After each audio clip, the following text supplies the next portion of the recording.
Olá, hoje eu gostaria de dar algumas dicas práticas e bem breves para ajudar a você a entender o pensamento de um autor, independente da religião a qual você pertença, ou se você também não tiver religião, não importa. Essas dicas serão muito importantes para que você e eu possamos tirar conclusões a respeito do que um autor diz apenas depois que seguirmos os critérios corretos para lermos esse texto. Então, é sobre isso que eu desejo falar neste momento.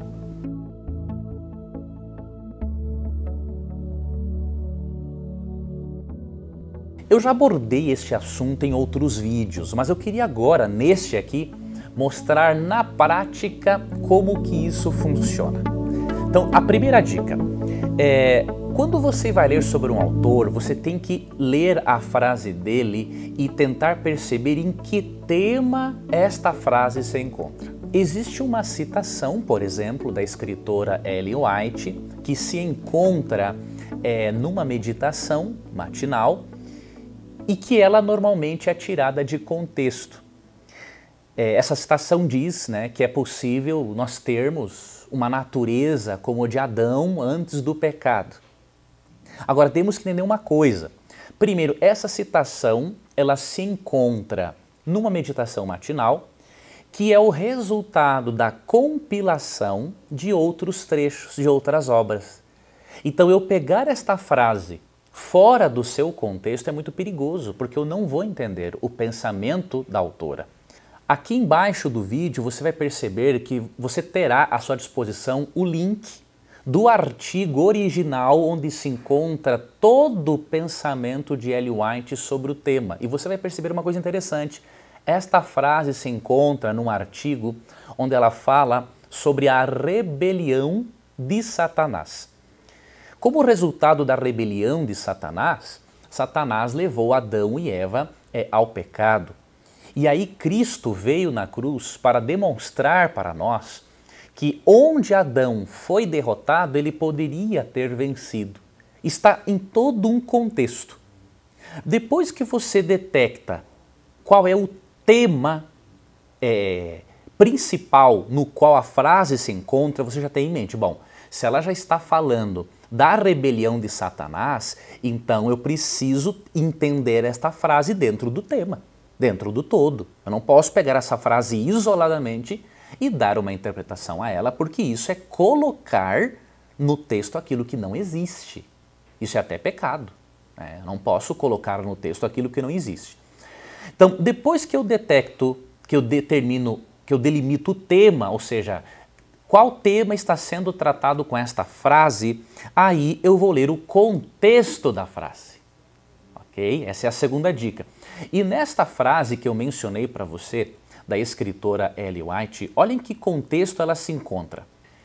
Como esse capítulo aqui não tem em português, nós pedimos para dois amigos, o Maurício e o Hélio, traduzirem para nós. Então você vai ter aí o link com o artigo original e você vai ter agora aqui uma tradução feita por eles para você perceber em que contexto se encontra esta frase, tá bom? Eu vou ler aqui para você o contexto para nós entendermos o pensamento de Ellen White. Aqueles que creem em Cristo e obedecem seus mandamentos não estão sob a servidão, escravidão ou jugo da lei de Deus. Pois aqueles que creem e obedecem, sua lei não é uma lei de servidão, mas de liberdade. Cada um que crê em Cristo, cada um que depender ou se submeter ao poder mantenedor de um Salvador ressurreto que sofreu a pena proclamada para o transgressor, cada um que resistir à tentação e em meio à malignidade copiar o padrão estabelecido pela vida de Cristo, irá, pela fé no sacrifício propiciatório de Cristo, se tornar coparticipante da natureza divina, tendo se livrado da corruptibilidade que há no mundo através da natureza pecaminosa. Cada um que através da fé obedece aos mandamentos de Deus irá alcançar a condição de impecaminosidade sobre a qual Adão viveu antes da transgressão. Cristo tomou sobre si a natureza humana e, através de uma vida perfeita, demonstrou a falsidade das reclamações daquele que constantemente acusa aos que estão tentando obedecer à lei de Deus. E o sangue de Cristo derramado na cruz é o eterno, incontestável testemunho que a lei de Deus é imutável e representa seu próprio caráter. No dia do julgamento, quando a morte sobre a cruz for vista de forma completa, toda voz se silenciará. Cada um verá que Satanás é um rebelde e irá reconhecer a sabedoria de Deus, sua justiça e sua bondade. Com um único acorde será declarado: justos e verdadeiros são os teus caminhos.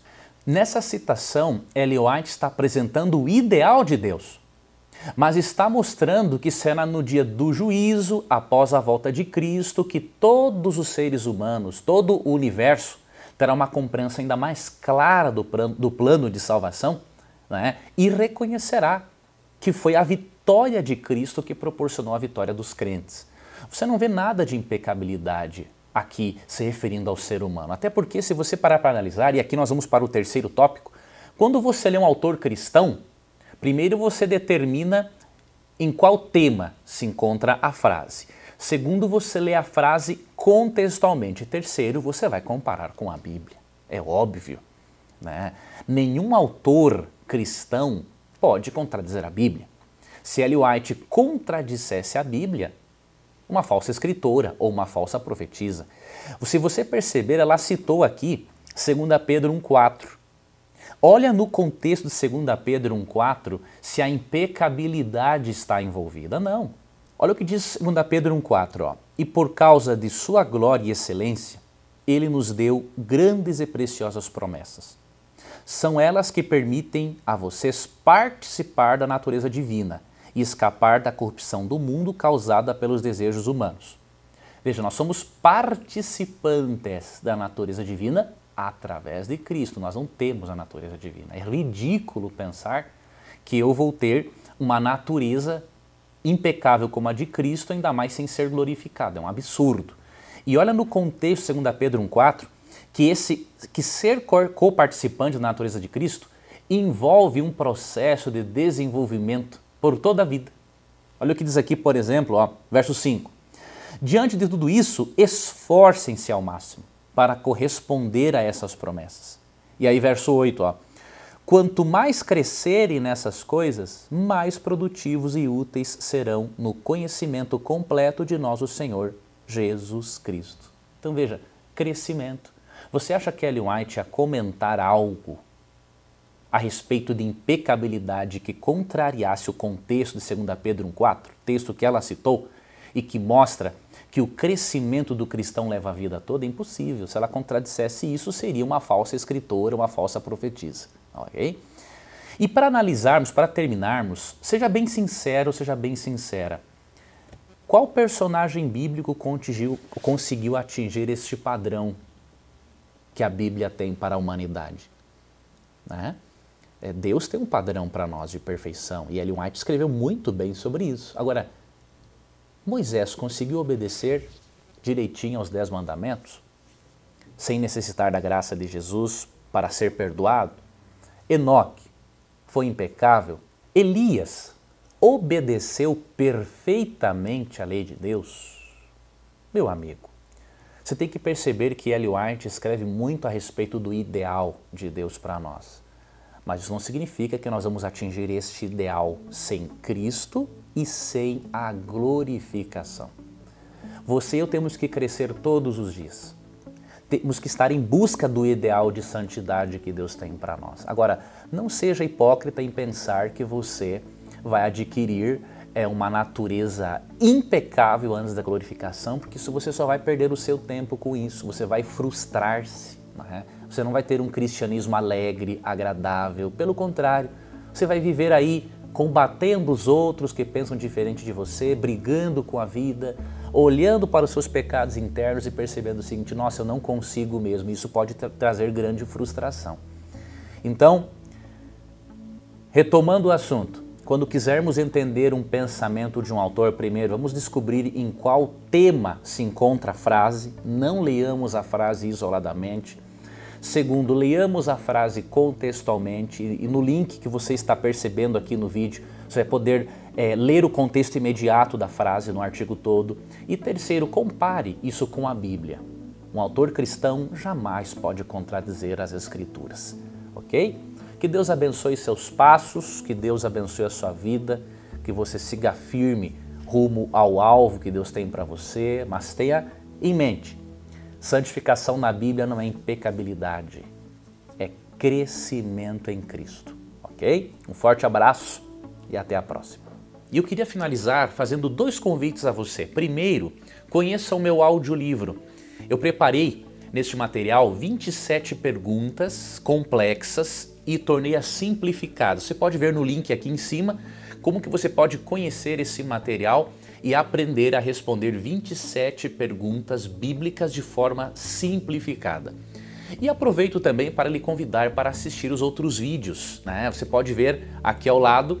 Que Deus te abençoe, inscreva-se no canal também e obrigado por você participar.